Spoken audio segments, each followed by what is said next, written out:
Wow, wow, wow. That's all we have to say here today. Another Bears loss, week 2. Detrimental, pathetic, everything in between. We're going to discuss it all here today. I wanted to make sure I get this video out right away, get the raw reactions from everybody. I want you guys to mention down below what you guys think as well, and what there is in store here for this team the rest of the season, but we're going to discuss that.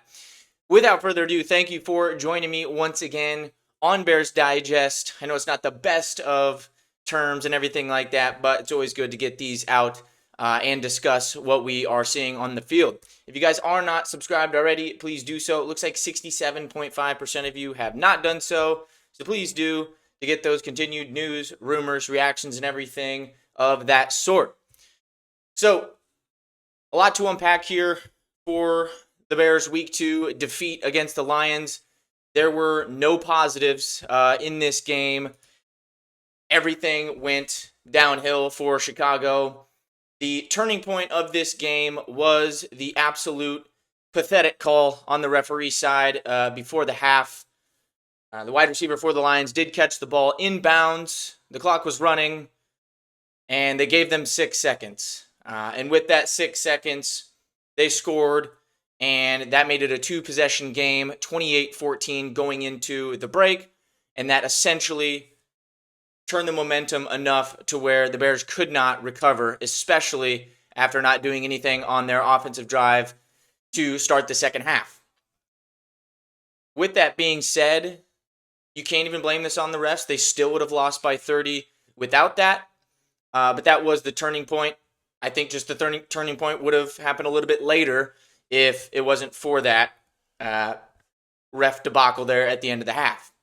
Let me know what you guys think down below. Where do we go from here for the Chicago Bears? What do you guys think about Ben Johnson and how he's been so far? Caleb, everybody in between. It's hard to pull any positives out of this other than maybe some positives for our thoughts and the way we think about this team. And the positive is that we know what this team is already. They're obviously not a playoff team, nowhere close to that.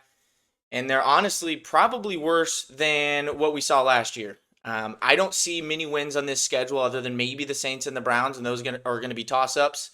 Probably not even going to be favored in those games at this point because the defense cannot stop a parked car on defense. And the offense obviously can't get going, and they're not consistent enough, and too many boneheaded mistakes and penalties. So with that being said, we have some of the stats here from today. Caleb Williams, 19 of 30, 207, 2 TDs, and 1 pick. DeAndre Swift, 12 carries, 63 yards, 1 touchdown. Basically just kind of came from 1 or 2 runs from him today. Other than that, he was pretty quiet. Odunze was probably the lone bright spot for this team. He did have a pretty good day, or obviously really good day. 7 receptions, 128 yards, and 2 touchdowns. Seeing how he looked today, I was very, very happy with that. He is at least showing that he is worthy of a first-round pick. Now you look at Colston Loveland, on the other hand, he's not even getting on the field. It's a tragedy what's going on with his team early on. I think Ben Johnson is probably regretting taking this job at this point because he is in for a lot more than he can handle, especially with Ryan Poles at the helm. Ryan Poles should be fired. He should not be a part of this team, but he is because he got an extension. He is buddy-buddy with the rest of the front office and Kevin Warren. So he is going to stay, and this team is going to stay bad until he is no longer here.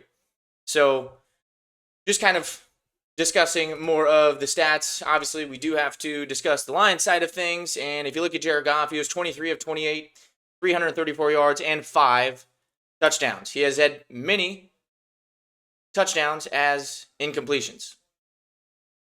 And Jahmyr Gibbs, 12 carries, 94 yards, a touchdown, did what he usually does there. Amon-Ra St. Brown made the Bears defense look completely inept in all facets. He was wide open all day, as well as all of the other wide receivers as well, and receiving options for the Lions. They put it to us completely. They put it to Ben.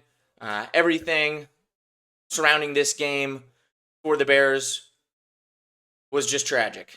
And there's pretty much no way to recover from this fully. Obviously, 95% of teams that start 0-2 over the last 50 years make the playoffs about 5% of the time. Something around that in terms of a stat line.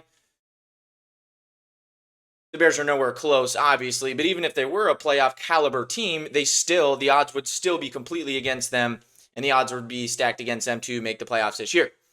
So where do we go from here, ladies and gentlemen? Not sure. The offense, total yards 340, putrid. Passing yards 205, bad. Rushing yards 135, bad. Yards per play 5, bad. All of that came in moments that it didn't matter.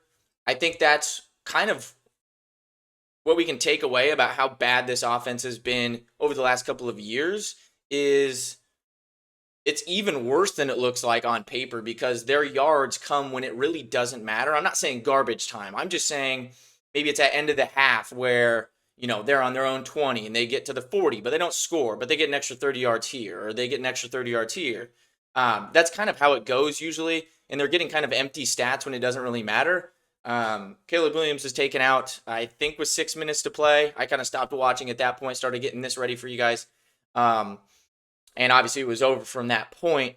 And I'm kind of glad that they did that because there's really no sense in padding extra stats at that point. You kind of got to live with it and live with the loss from that point forward. One thing with Caleb that I was really upset with, it wasn't even really his play. I think the whole team was bad. I don't think maybe the interception was bad. It was a bad choice to throw that ball. But other than that, he was okay. But him smiling when they're down 2 possessions at halftime or going into halftime, and then towards the end of the game too, you saw him smiling.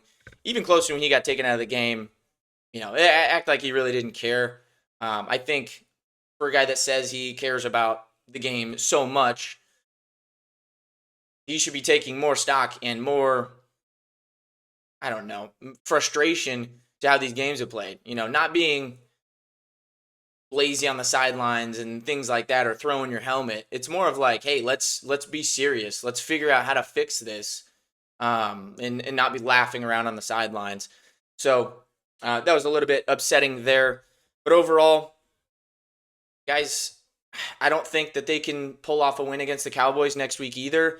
As we're kind of recording this, they got a game-winning field goal as overtime expired against the New York Giants, bringing them to 1-1. They're coming into the game next week at Soldier Field with a little bit more momentum, a little bit more positivity, and their offense is going to butter us down the throat the whole game as well, just like the Lions did.